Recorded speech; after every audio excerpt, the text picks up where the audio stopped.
Bonjour à tous, je suis Virginie Dion, thérapeute de couple, et aujourd'hui on va parler d'un sujet qui est assez fréquent en consultation.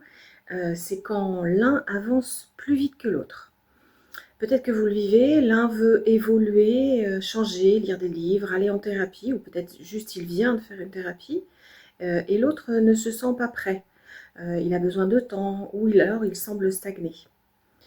Ce décalage, cela crée beaucoup d'incompréhension dans le couple, parfois de la frustration, et même un sentiment d'être séparé, alors qu'on peut s'aimer quand même.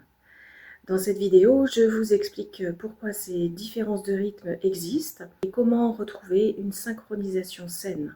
Alors d'abord, voyons pourquoi nous n'allons pas tous à la même vitesse.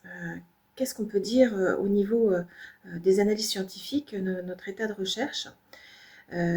Premièrement, on parle des styles d'attachement, ce qui influence la gestion du changement. Et là, je vous invite à aller voir mes vidéos par rapport aux 4 modèles et styles d'attachement affectif pour avoir des éléments extrêmement précis par rapport à ça.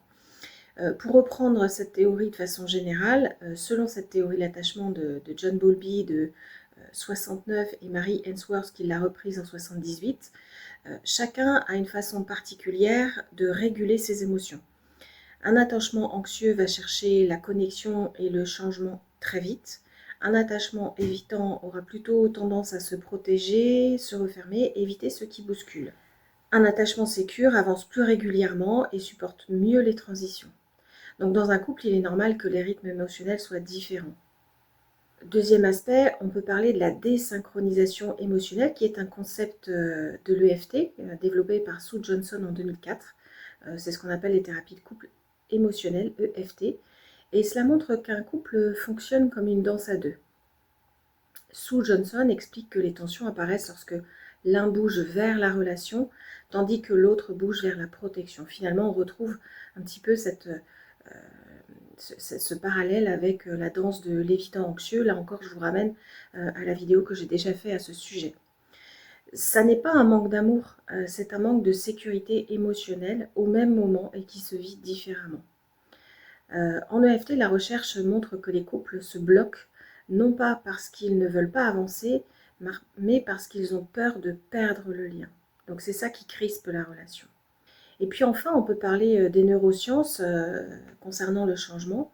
Les études qui concernent la neuroplasticité indiquent que chacun possède son propre rythme pour intégrer des changements. Certaines personnes prennent rapidement de nouvelles habitudes, d'autres ont besoin de répétition, de stabilité et d'un sentiment de contrôle. Ça n'est pas de la mauvaise volonté, c'est une différence biologique et psychique. Alors maintenant, voyons ce que vivent un peu les couples quand les rythmes ne sont pas les mêmes. Voilà les phrases que je peux entendre parfois en séance. J'ai l'impression de traîner l'autre. J'ai envie d'évoluer, mais j'ai l'impression que lui ou elle ne fait rien pour. J'ai l'impression qu'il a peur. Si je change, est-ce qu'il ou elle va me suivre? J'avance et lui, il ne bouge pas.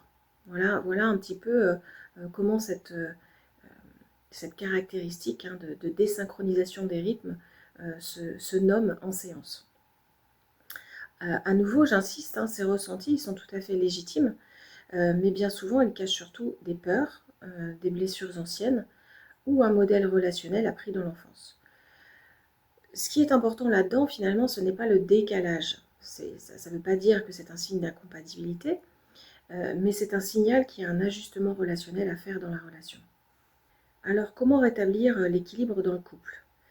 Eh bien, premièrement, et ce qu'on a souvent tendance à faire, c'est parler sur le ton des reproches. Moi, ce que je vous invite à faire, c'est plutôt parler de vos besoins. Au lieu de dire tu ne changes rien ou tu ne changes jamais, vous pouvez essayer de dire j'ai besoin que tu comprennes à quel point ce changement est important pour moi. Et déjà, c'est beaucoup plus constructif parce que l'autre ne va pas mettre ses barrières défensives quand il va entendre ça, il va être beaucoup plus réceptif. Deuxièmement, je dirais que c'est important de sécuriser la relation avant de demander un changement. Comme l'explique Susan Johnson, les gens changent quand ils se sentent en sécurité, pas quand ils se sentent obligés, ou alors ça n'est pas pérenne. On est dans la même équipe, je ne veux pas que tu te sentes menacé, tu comptes pour moi, etc.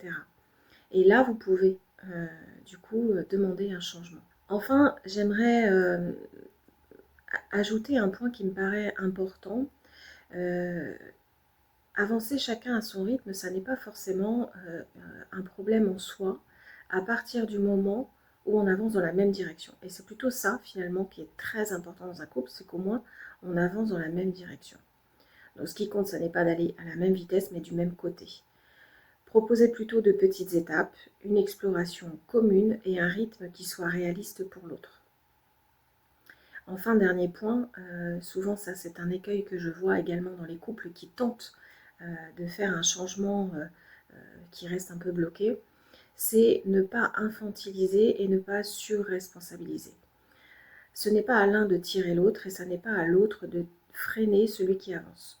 Chacun avance, mais juste, on ajuste notre danse.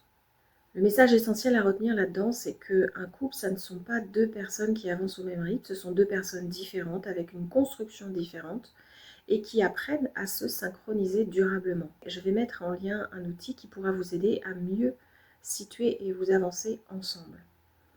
Dans tous les cas, n'hésitez pas à vous faire accompagner lorsque vous sentez que c'est difficile en face à face. J'espère que ce contenu vous aura éclairé. À très bientôt pour une nouvelle vidéo.